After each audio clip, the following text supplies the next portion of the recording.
Can everybody see my shared screen? Yes? Everybody can see this? Perfect.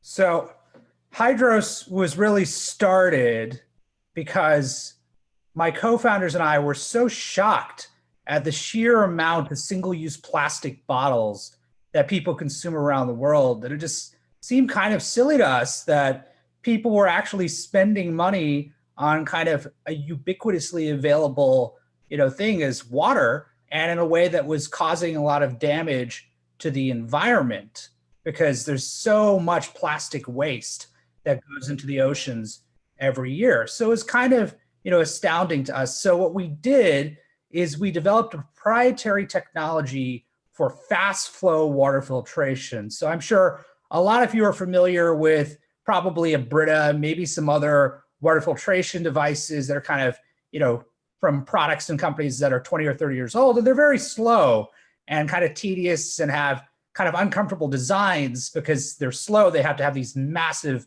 reservoirs. So we were able to kind of create this very innovative and now patented technology to allow us to actually do better quality filtration than most of these other brands, including Brita, but do it in a way that's a lot more quick and allows for more design freedom.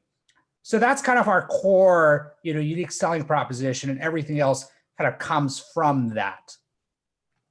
So because we have this one fast flow filter, we're able to eliminate the big clunky plastic reservoirs that Brita has to have. So there's way better UI to the products. There's way, better kind of lift and carry. You can pour out of them more easily. The elderly can use them very easily. Young people can use them on their own very easily. So we get a lot of comments and feedback from parents. And of course, we're inherently a lot more sustainable because we're using approximately 56% less plastic across all of our products. We have one universal filter, which is an industry first, that fits in our bottles and our pitchers.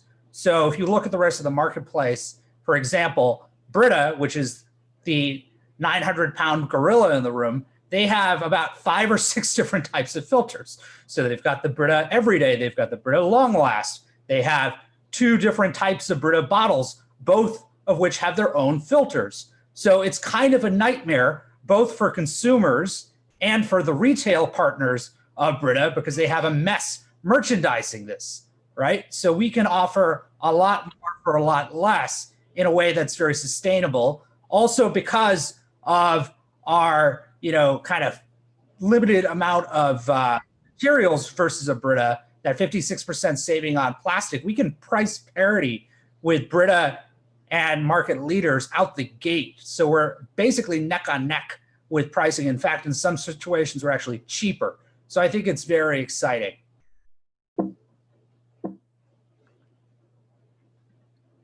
So this is what our pitcher looks like. It's 64 ounces.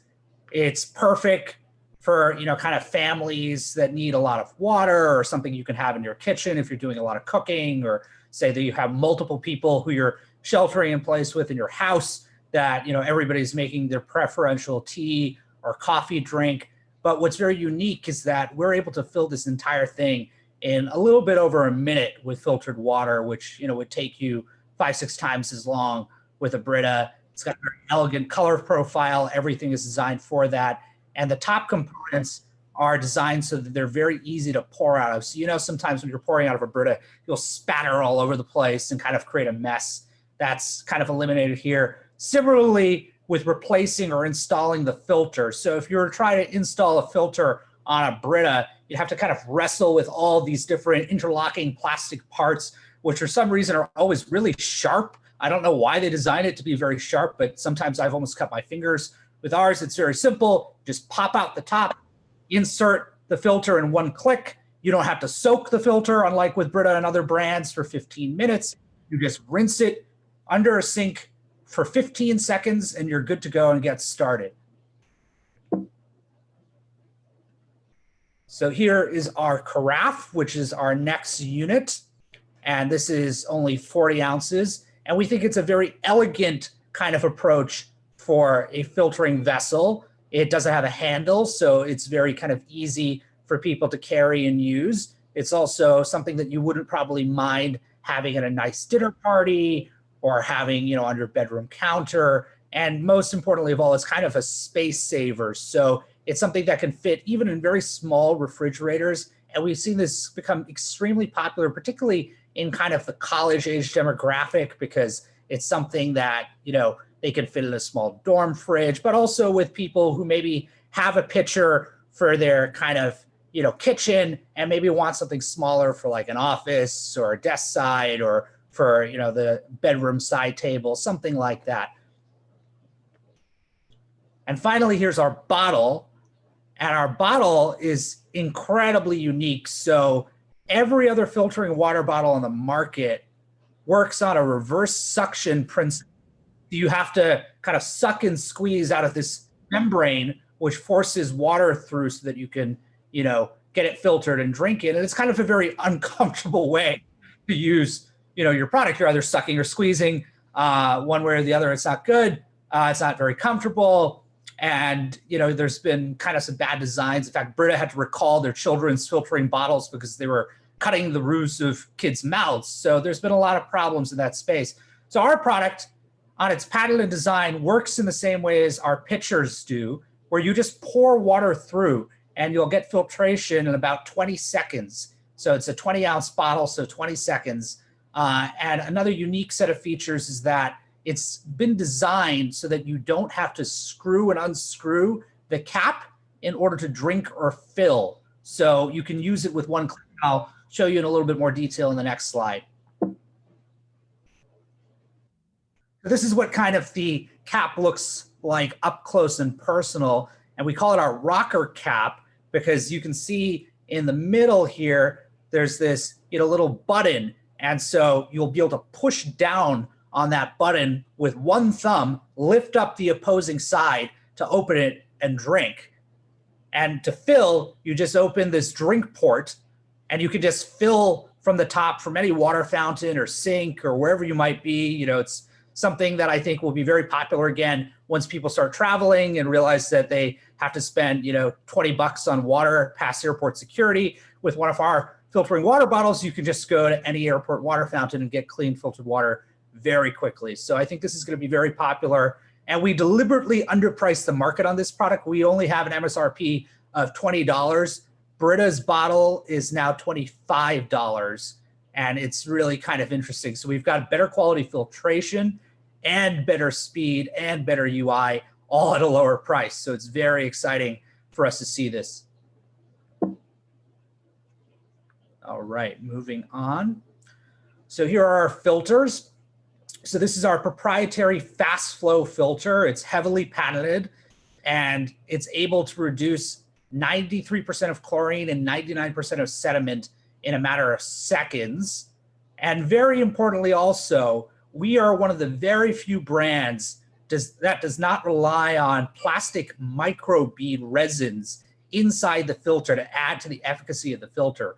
So this is something that practically every other brand does, including Brita, in order to augment the quality of their filtration. We were able to design our product so efficiently that we can provide better quality filtration without having to be lazy and rely on those plastic resins. And I think that's a very key selling point for consumers. And it's also something that speaks to the importance of sustainability to us as a brand. We really have gone out of our way to use premium quality materials. Everything is medical certified grade, materials. And we really want to minimize any toxic or potentially toxic materials as possible. And I don't think that there's a lot of Brita consumers or consumers of other brands that are aware of the fact that the inside of their filter is about a 50-50 mix of carbon and plastic resins. So I think it's an interesting thing for us to hang our hat on and say to people, would you rather drink out of pure organic coconut charcoal or through a plastic resin mesh? I think there's a very simple answer for most consumers there. So the average consumer, at least in the United States, will spend about $400 a year, $350 a year on single-use plastic, and that's per person. So a family of four, you're looking at about $1,000 a year. So it's kind of a waste from a financial perspective.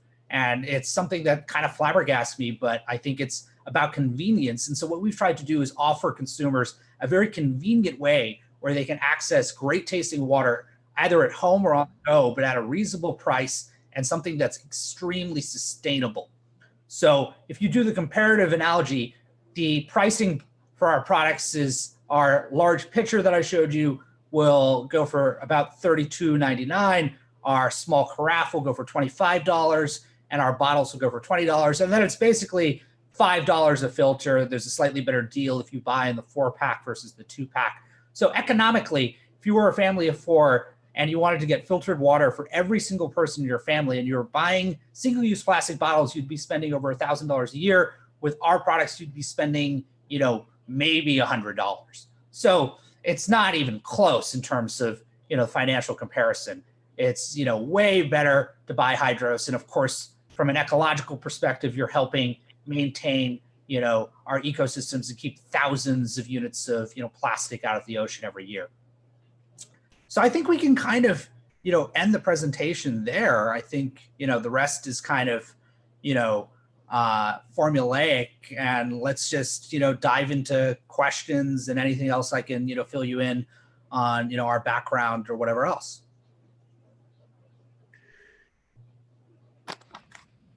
Hey, Winston. Uh-huh. Hi, I have a question. I'm Sal Tufano. Nice to meet you. Great presentation. I'm kind of curious.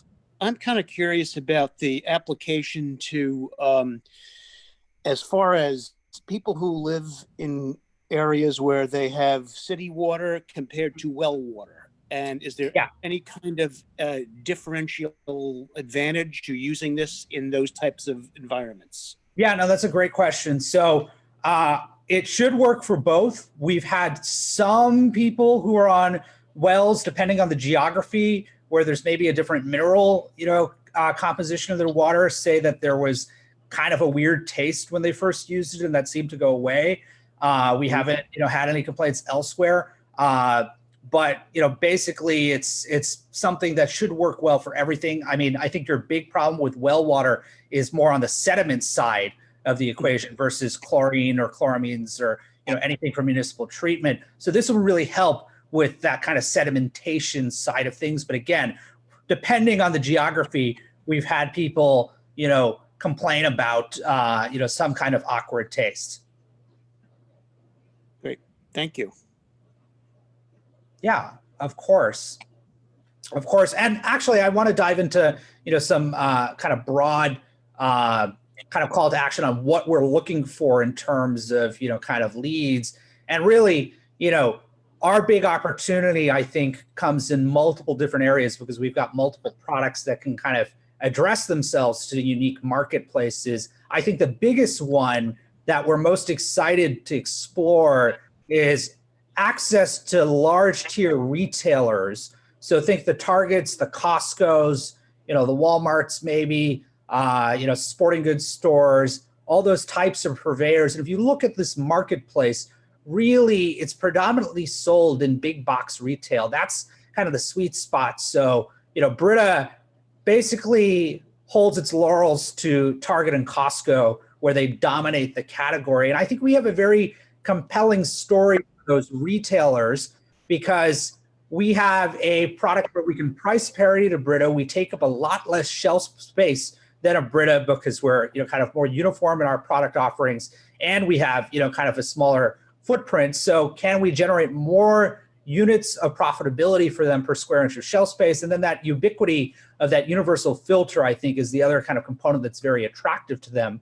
Because again, that's where everybody makes their money here long term, is on the repeat purchases of filters. And having one universal filter, it stands to reason that we're going to generate way more sales of that filter than say a Brita, which has 5 or 6 different types of filters that confuses everybody and locks up a lot of shelf space. I also think there's a lot of retailers who frankly just don't like the fact that they have been locked into this monopolistic kind of parasitic relationship with Brita for such a long time. And Brita is owned by Clorox, so they have a lot of kind of weight when it comes to demanding certain preferential treatments from a merchandising perspective or other things like that. And you've seen this with retailers like Target and Costco try and bring in other players over the last several years and try and break up that monopoly. And ultimately, those other products failed because they didn't have a unique selling proposition, and or their price was way too high. So you had companies come in with, kind of flashy components, but their price was $20 or $30 above Brita. And I think that's a mistake. You can't really compete against Brita unless you're basically neck on neck with them in pricing and have some unique selling propositions. So that's one segment that I think is very interesting for us to go after.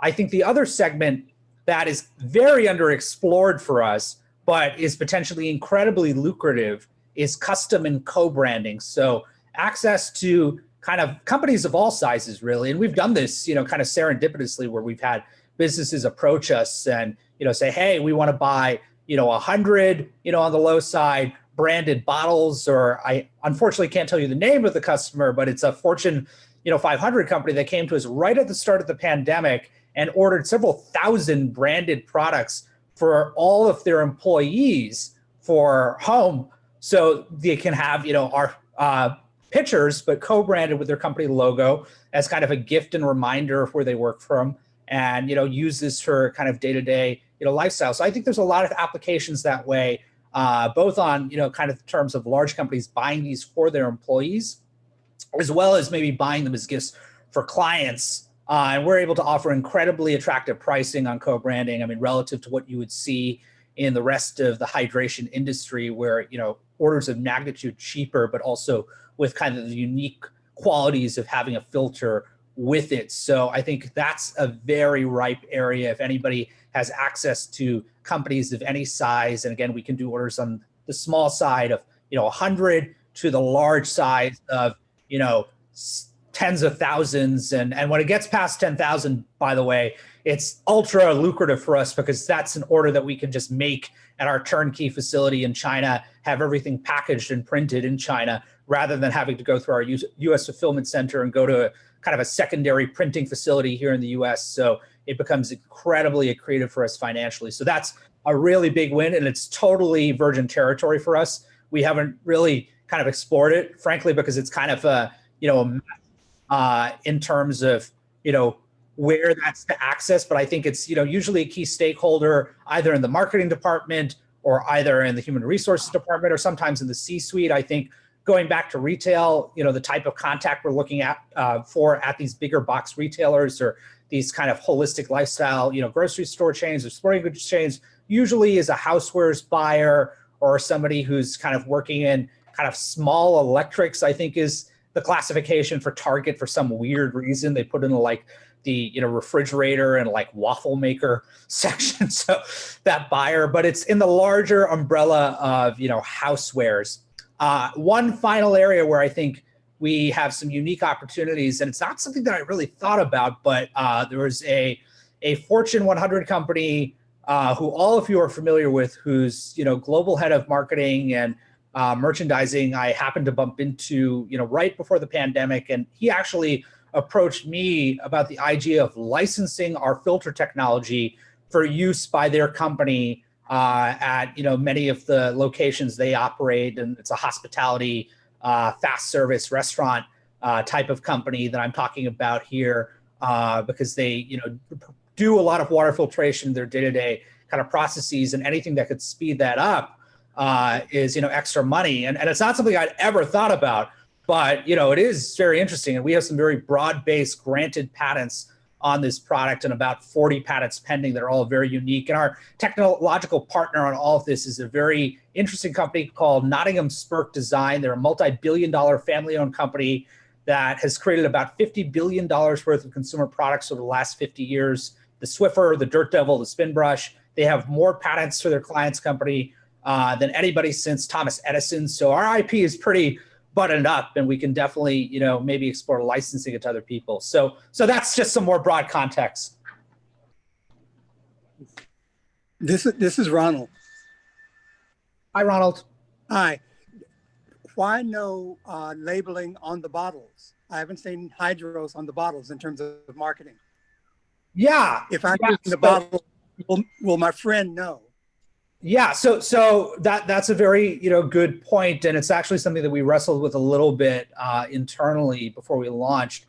We put our branding on the filter, so if you look at the bottle, it's actually printed the Hydros logo and name on the filter. So when you're carrying it around, you will see our logo. The reason we didn't print it separately is because we actually wanted to leave room if somebody wanted to kind of co-brand on it. It is on the top of the bottle on the lid.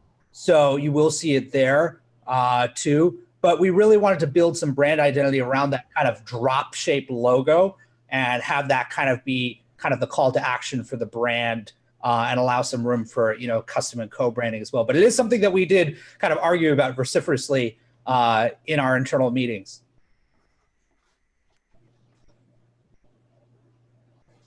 Hi, Winston. This is Erin Donovan.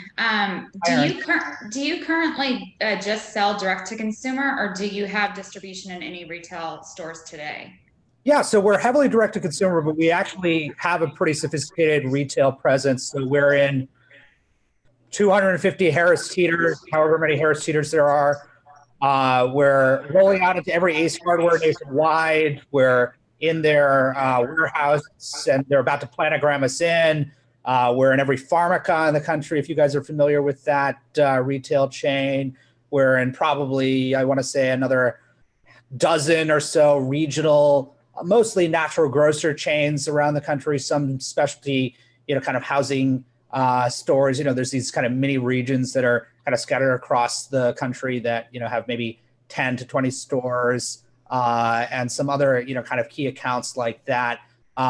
But the real opportunity for us is climbing up the ladder into mass market retail. And, it was kind of, again, another internal debate for us because we make way more money on direct to consumer. Our direct to consumer business is up 500% year over year, I think partially because of the pandemic. But what surprised me is that we kind of started to capture a lot of retail business around that time. So just in April, we had Harris Teeter come on, and now they want to double their kind of order sizes with us. And same thing with Ace Hardware. They did an initial test, and now we're going nationwide with them. And I think it's because a lot of people have Brita fatigue, and Brita has actually been plagued with supply chain problems, I think because they're owned by Clorox, and Clorox really just cares about selling bleach and bleach wipes right now to take advantage of everybody's pandemic fears. So they're kind of not paying attention to Brita, which isn't able to supply any of these second-tier retailers with products. So we're able to swoop in and grab market share from them and, kind of sustain ourselves in the minds of the retailers.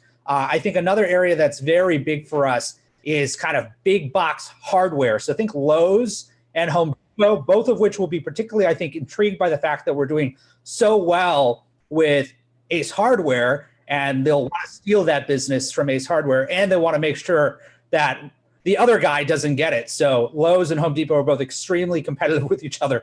And if one of them gets it first, then neither of them is going to be happy. So, I think that's a really interesting area for us. But we're set up to do retail. One of our advisory board members is the former president of SIG, which was a $100 million reusable hydration company a decade ago. He then ran a company called Life Factory, which was acquired by Thermos for, $60-70 million a few years ago. And so our whole trench team and sales team and ops team comes from kind of that world of, selling these things in retail. So they're less comfortable with the digital side of it than I am, but that's what I do day to day. And then they just run the retail side of it.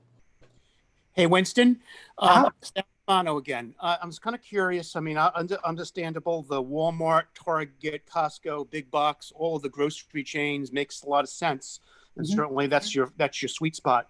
Plus direct to consumer. But I'm also thinking, is there a strategy to target places where water is extensively used for customers on premises, like hospitals and universities, and considering that health is at top of mind for people, hospitals, universities, sports arenas, obviously not right now, theaters and places where water bottles are consumed. Yeah. So hospitals we hadn't thought of. Thank you for that one. Medical offices we have. And my other hat is I do a lot of private investing, and I help launch the #1 regenerative medicine clinic in Silicon Valley. And so through that doctor, we're now exploring kind of access to all these kind of other top-end functional medical offices. And some of them have started to buy branded products and use it around their facilities and, have a referral program we're just getting off the ground for those types of people. But hospitals are very interesting. Sports arenas, we're actually just exploring some opportunities now. Some very good friends of mine launched an organization called Super, which is to keep plastic out of our sports stadiums. It so happens that a lot of the people who are part of this organization are owners of most of the major sports franchises around the country, and they work very closely with the global water charity partner that we have. I forgot to mention that we give 1% of our net revenue every year to charities that pull plastic out of the oceans. Our partner going forward is an organization called Oceanic Global, and they're very aligned. The same people who are their principal financiers are also the principal financiers of Super. So they kind of have contacted me about maybe pitching to these kind of team franchise owners about having licensed, branded Hydros products that people can buy at these stadiums when stadiums open back up again. But definitely anybody who has any leads on some sports franchises, it's interesting. And it's always a good reminder. And actually our technology partner at Nottingham Spurk, these billionaires at Nottingham Spurk, one of the daughters of the founders of Nottingham Spurk is married to the owner of the Cleveland Spiders. And so I should really talk to them about getting the ball started and the league there. But definitely that's another very, hot area for us. I think for on-site, one of the things that we thought about is kind of promoting the bottles for, say, people who are buying for work crews, for construction crews, rather than buying hundreds of, bottled waters a week, just buy your guys, branded Hydros bottles or, Hydros bottles, and, they can fill up from any, hose that they're at and get good, clean water, anywhere. We actually had a company that works in the construction space approach us about maybe doing a custom kind of giant water spigot with our filter where they can just fill up, this thing from the hose and push out our kind of filtered water. And maybe that's something we explore. We'll see how serious they are. Cool. Thank you. Winston, I had another idea, possible connection. Have you guys looked at maybe universities like branding? I used to work at a university and I see like some connections possibly with even, giveaways to new students or, I know it's different now, but yes, no, that is an area that we would love to explore more. When we first started, my co-founders and I started this out of college, and we were in the Wharton Venture Incubator Lab at the University of Pennsylvania. Actually, we shared a desk with the founders of Warby Parker, so that was fun. But the University of Pennsylvania, because we were started out of UPenn, actually bought, $50,000 worth of our products branded that year. So it's, definitely an area that we want to go back to and explore. It's somewhat challenging. I think it's, again, there's no centralized area to do that. Before the pandemic, we did go to several college bookstore like trade shows, and we had some decent pickup there. I know there's two major college bookstore franchises that operate. One is Barnes and Nobles, but then there's a university by university licensing thing. So I think you kind of almost have to negotiate it university by university. So what would be interesting is, could we land a couple of, big universities that really want to make a dent for this problem of single-use plastic, and maybe even, not just have it gifted, which is fantastic, but also have it merchandised in their school stores so students can buy it for themselves. And I remember when I was a college student, I could buy Brita products for the, dining dollars that they force you to buy as part of your tuition plan every year. And so can we get to that point? But you're absolutely right, Nate. I think college campuses are huge for us. And if anybody has any, kind of relevant connections there, I would love to explore those. Mr. Winston. Hi. Go ahead. Hi, Elizabeth. Elizabeth Helba here. How are you doing today, sir? I'm doing very well. How are you? Blessed and wonderful to be a part of this meeting. So thank you for the invite, first and foremost. Question I have is, you guys sell the Hydro products on an individual standpoint or as well as like a full package? What's the pricing on that? Like on the, say, a unit, per unit? Yeah. So it really depends on kind of the context of what you're asking for. So if you're, say, a consumer who's going to our website, we obviously have preferential pricing, especially for filters. If you sign up for a subscription, and that reoccurring revenue model is definitely something that we're, starting to push very aggressively. I think in terms of, retail, the pricing we operate on is, on Keystone margins, right? So, basically, 50% margins is what most, retailers work off of. And depending on, kind of the quantity that they're ordering, the pricing may vary slightly. I think, unless we get to the point where we're working with mega box retail, it's probably going to stay kind of in a range where it's about Keystone margin, 50% margins. But, say we'll do, different types of kind of shipping costs. Like if somebody is having, a ship directly to, their warehouse and they're ordering in very large quantities of 10,000 units, each vessel, that's something that we can ship very efficiently from China, and it saves us a lot of money. And so, we'll, cut some costs, out of that versus, say if we're fulfilling ourselves from our own, fulfillment center for their orders, that's different. So there's some kind of nuances there, but I really think, most of it's going to be around that Keystone kind of 50% margin rate for, most people, unless they're ordering such vast quantities like a big box retailer would, where we're getting such an increase in our production run size, we're seeing a exponentially reduced costs in our cost of goods. So that's why, big box retailers, are kind of very efficient for us. And that's why we're going after these big ticket, big box retailers so hard, is because, if we didn't have the potential to operate it with big box retailers, I probably wouldn't even be doing retail. I'd fire all my retail sales staff, sorry guys, and just focus everything on direct to consumer. The only real reason to work with big box, with retail, is to get to the point where we can be in big box retail and we're ordering on the back of their POs millions of units a year, where we're driving down our cost of goods and getting such great payment terms from our suppliers in Asia that we can, get really accretive margins across the rest of our business, right? So suddenly the margins on direct to consumer go up 20 basis points. That's huge. So that's why we want to get to the Targets and the Costcos. I understand. Let me ask you a question also. What countries does Hydros work with, or which ones do they not, whether that's easier? Like, is it, how you say, applicable in all countries of the world, or is there certain countries that our company doesn't make? Yeah, so our product is really geared towards consumers who are dealing with potable filtered tap water. And so this is not something that you would use camping or in a part of the developed world where you didn't have access to filtered water or municipally treated water, whatever. So you want to have a situation where that is, and we filed patents and trademarks in, I don't even know how many countries, the European Union, the United Arab Emirates, in Australia and China and India, all these different places in various parts of South America and Japan.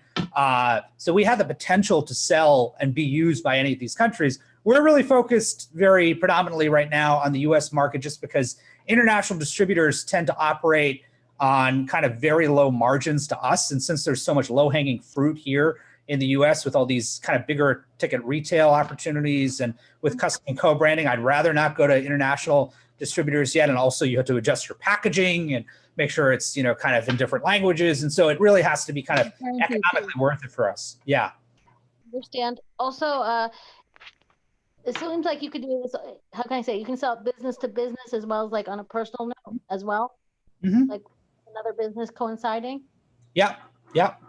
No, we can definitely sell business to business, co-branded products for their office, products for their customers, products for their employees, things like that. So I definitely think that's, an underexplored area for us. Okay, good to know. Thank you so much for the feedback. Still looking, sir. Still looking. Yes, sir. Hey, Winston. Oh. Hey, Carlos Davis. How you doing, sir? You're doing very well, Carlos. Thank you. Yeah. Oh, you're welcome. Excuse my background noise. I'm trying to grab lunch. I wanted to make sure I came in and do my best to help you out as much as I can.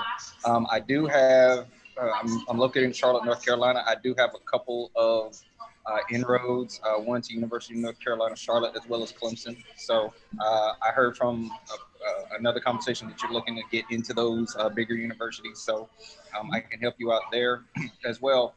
Have you thought about, and if you answered this question before, I apologize. Have you thought about working with municipal water departments as far as maybe some type of partnership to where they're helping their residents have cleaner water, and either having them purchase a large amount of the filters and the pitchers and et cetera, and then either selling them back to their residents or giving them to the residents. Have you thought about something like that for your organization? Yeah, so I'll answer the second part first. We haven't thought of that. That's potentially interesting to us. I don't have any connections at any municipal water departments. My initial thought, I mean, maybe I'm wrong, and that would be fantastic if there's interest there.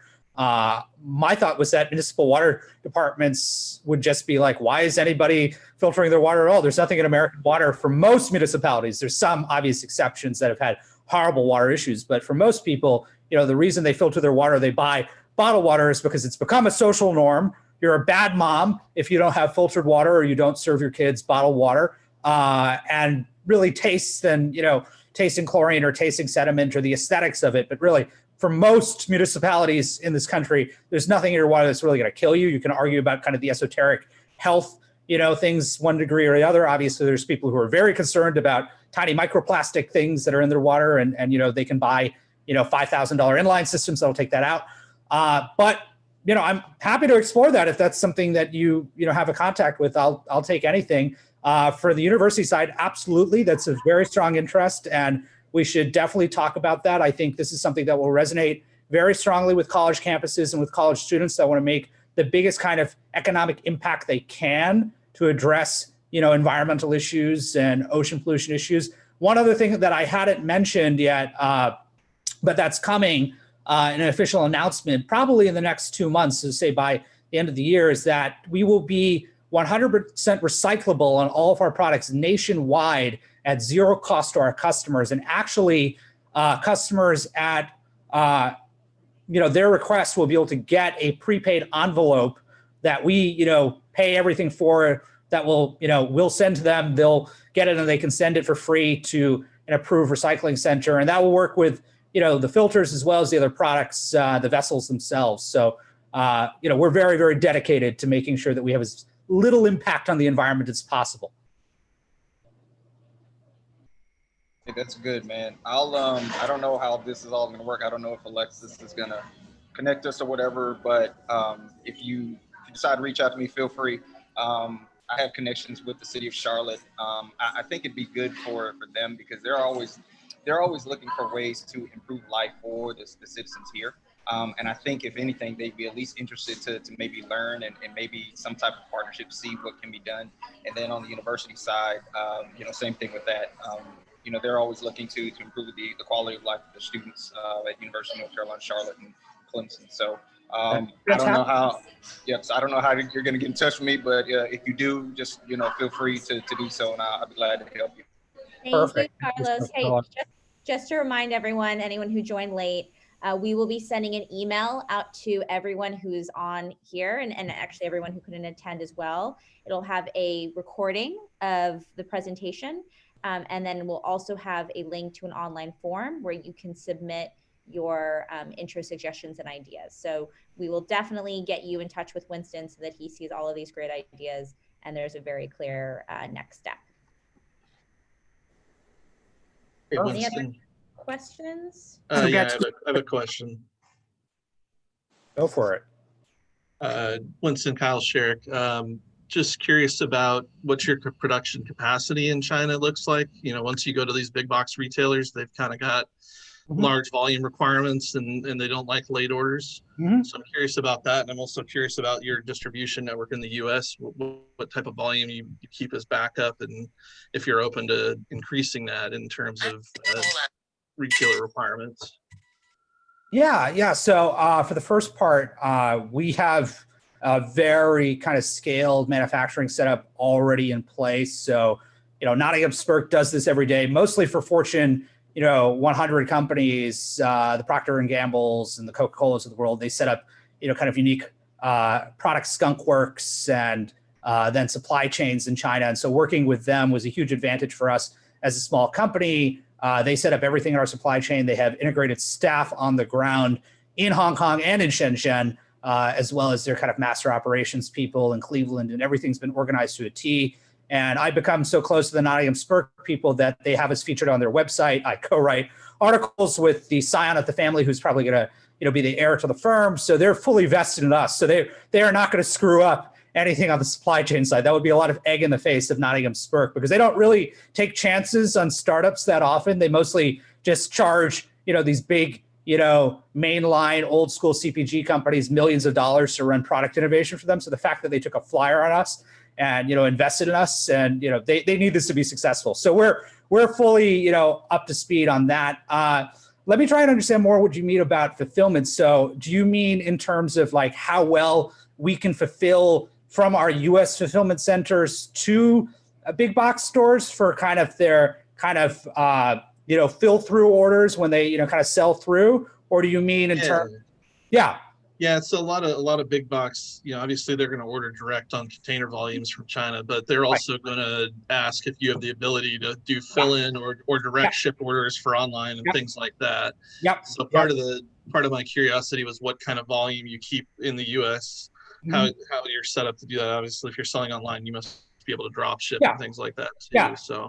So we've got a very good setup with our current fulfillment center in Montana, and they're fantastic. They work with a lot of these big box retailers, so they're already familiar with that. That said, I will probably move on from them at the point that where I think we'll be fine to do a test with them with a big box retailer, but I think after that we'd probably have to move somewhere else. And so we'll probably be moving to a fulfillment center that's based out of the central coast of California, that's actually owned by a company that one of my advisory board members works for. And these guys are shipping, they're doing about $250 million in sales on personal protective gear every month. They, do about $5 million a day in, volume and revenue in Target across the country.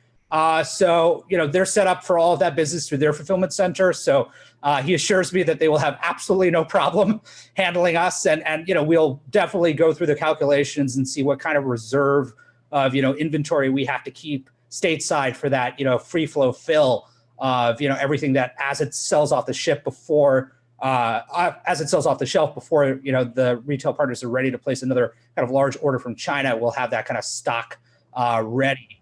But we'll probably take it one kind of retailer at a time. And as you know, if it's a Target, I know what Target will do. They'll, do a test in 50 to 100 stores first, and, then they'll expand it to, another bunch, and then it'll go nationwide. And so there'll be kind of a stepping stone level with all these guys where we can get our processes in sync. But we have a lot of expertise on our team, both at the board level and at the operations level, that's done this with other products and brands. So I'm very confident in our ability to execute. But thank you, Kyle. Yeah, thank you. Can you say anything about retail profit levels at all? What kind of profits come? And the second question one of my partners has here is profit sharing. I guess I'm still thinking about the universities. Universities are interested in new ways of raising funds, especially right now since the folks have been home for so long. And so is there any possibility of profit sharing for a university or nonprofit? That's interesting. I haven't really thought about that. I'd have to give it some thought in terms of, how the economics could work. I guess, we could implement some kind of, referral program or, something, like that for those types of organizations. If people were, kind of using their kind of referral code to buy our products or buy our filters, then, there definitely would be some kind of kickback. But that's not, an area that I've actively looked into or considered before. I think kind of jumping on what Ronald was saying, like you could easily do that with like the NCAA and NBA and MLB and any other sports affiliation, because it always trickles down from there and their retail stores, but them being the main platform for you to post everything. And I assume we'd have to pay them something for their license. So and maybe, who knows, we can finagle it through this, Get Plastic out of, our stadiums group, which is formed by basically the people who own over half of the sports franchises in the country. Maybe that connection can let us get a better rate because there's a halo effect for us being involved with it. But yeah, I assume we're going to have to pay something for licensing. fees. But I think there's, kind of a really kind of good halo effect for us as well, right? And obviously kind of the volume benefit of, kind of accessing that consumer. And I won't go into the specifics. Let's just say we have very favorable margins out the gate because of our innovative fast flow technology, allowing us to save so much on materials. That's why we can price parity with Brita or underprice them out the gate.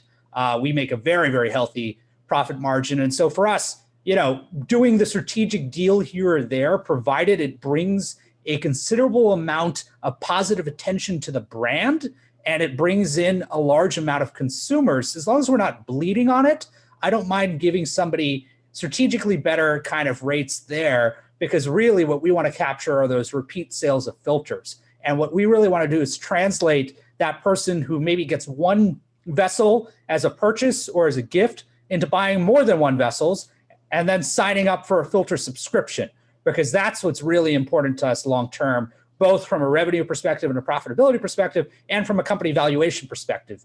Companies with recurring revenue models are valued, at 10x. Companies that just sell consumer products that are innovative are valued at, 3 to 4x, right? Winston, quick question. Yes. Can you hear me, Angela? Thank you for inviting me to this. This Hi, is Angela. fun. Great on your product. I'm excited for you guys taking initiative to do good things for our planet. What's your international market like?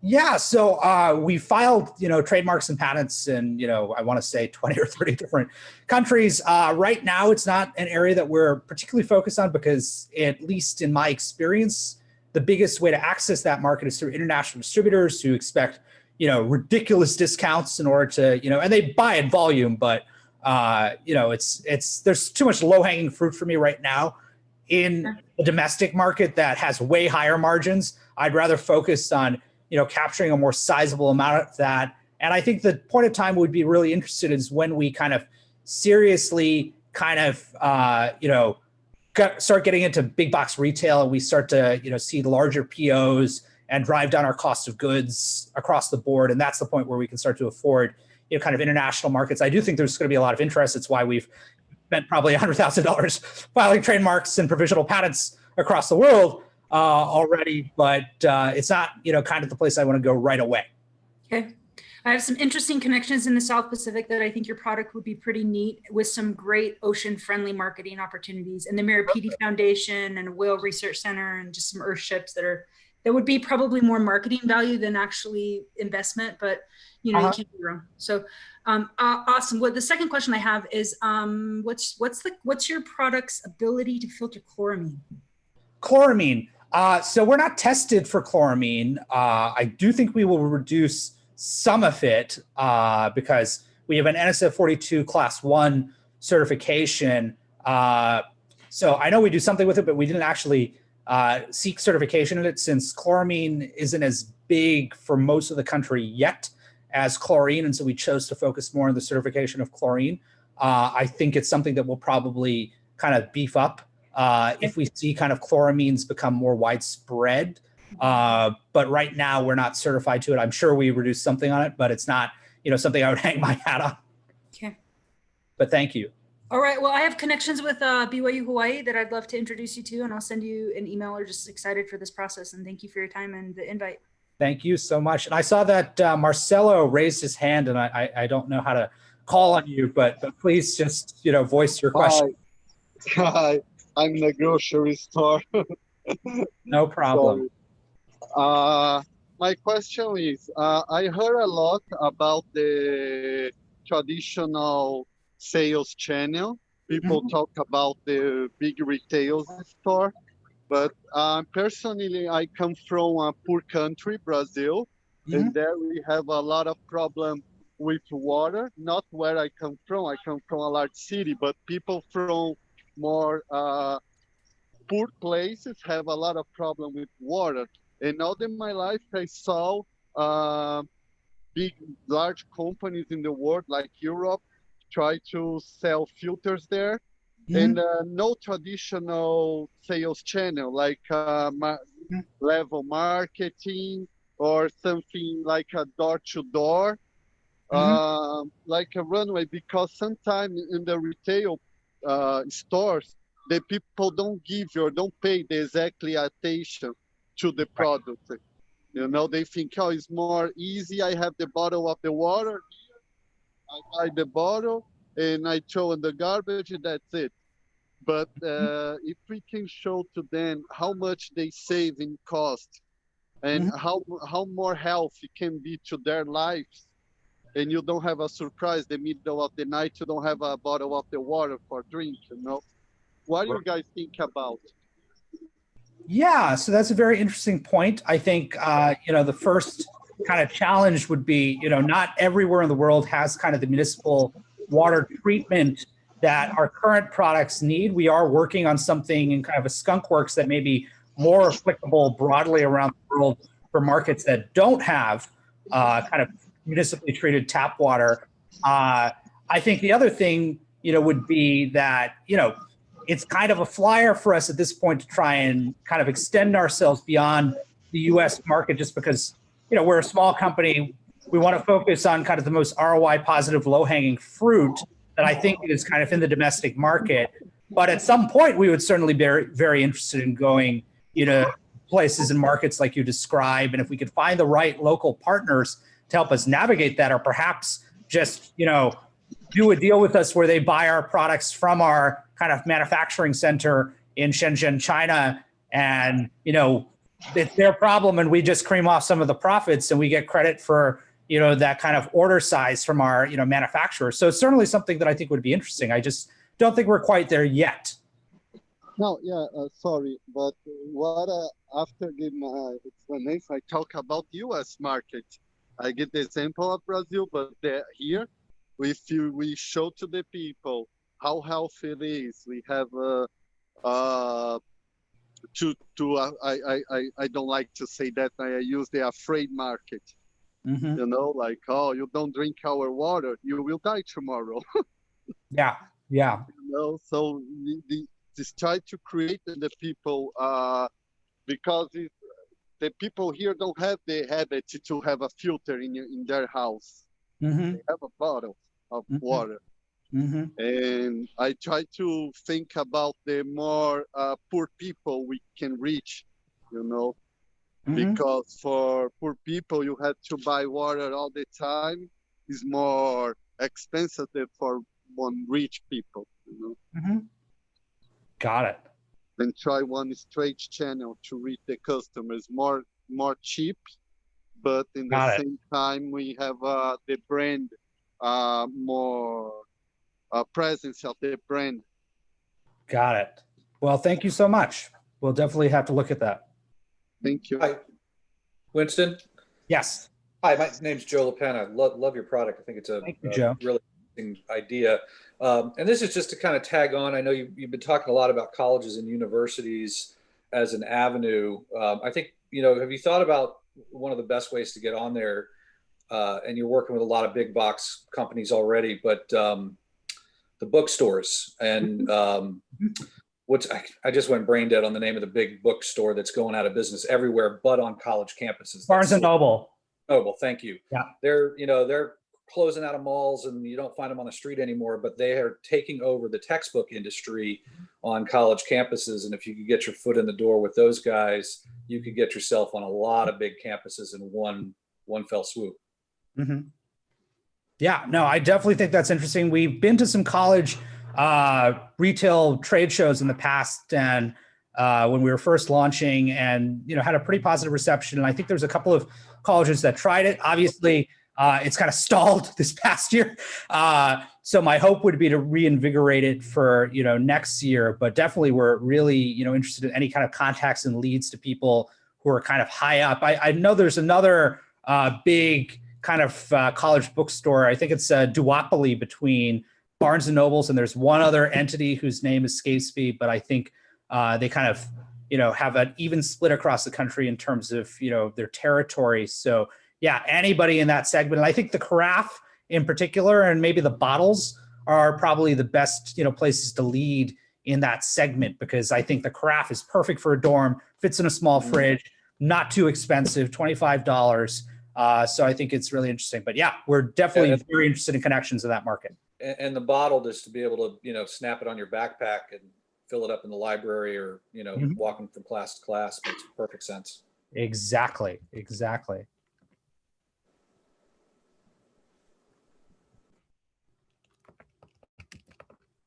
I don't know that this was to be a brainstorming session, but I'm thinking that eventually I'm going to start flying again. And the difference between a $280 ticket and a $305 ticket is a free bottle. There are a number of consumer panels that are being developed as the airlines are trying to get started. 2 or 3 of them have spoken to us, and they're looking for consumers to help them to get people back on the planes. And so a couple of them would be a good discussion, because I really think that would be amazing. I think that would be amazing. Free bottle, and then you know, get them started on the subscription would be a good way to go. Yeah, absolutely. We could co-brand with, you know, the airline's colors and, you know, do that kind of very easily. And I think, you know, it's something that people who travel a lot find a lot of convenience in, because, you know, it's a badge of honor from kind of an ecological perspective, but then it's also very practical when you've got a disgusting, you know, airport water fountain and you don't want to pay $20 for water for you and your friends. So no, I think that's an incredible idea. So I've got a couple of those I can point to you. Perfect. Thank you. Airport concessionaires as well. People who, you know. Yeah. We've had some tough conversations with some people. I think the biggest one is Hudson News. And if we could crack those guys, I think that would be kind of the big winner. But we've had some conversations we're based in San Francisco, California, with some local kind of airport people before the pandemic with their specialty retail stores, and there was some strong interest. I think the kind of thing that's interesting with kind of retail in airports is that every kind of price gets marked up substantially, which is potentially not a problem. It's fine. We just have to work out that split. Winston, it really isn't. I used to run a company based in San Francisco called Vino Vola, wine bars and airports all over the US. Oh yeah, I see it everywhere. I've had snacks at your locations. You guys do an incredible job. I was the vice president of operations, took them from 0 to 40 units before they got bought out. They got bought by another restaurant company that got bought by yet another company called Leisure Paradis, who does all of the specialty retail stores that you see in airports, Brooks Brothers, PGA stores, all those kinds of things. And I can tell you, having worked in over 30 different airports, every airport concessionaire in the country, they're forced to match street pricing. We could not put it on our shelf and price it unless we could prove that we were, and they made us do a 5-mile radius. They made us go 5 miles out and price our product. And if you were 15% over, they would make you take it off your shelf or reprice it. All right. So it was not aware of that. But it's, but getting into an airport, specialty retailer, you've got a captive audience. You've got people that demographically have the right income level, most of them on expense accounts. So they're not even spending their own money. Yep. No, I think that is fantastic. Yeah, we would definitely appreciate any, connections there, because, travel is going to come back. I think, business travel is even going to come back. It's just, it's too competitive, right? People, need to be on their game. And I definitely think we're going to see kind of a surge of people caring about, the environment and kind of the implications of, what their travel can mean. So I think we're definitely a well-placed product.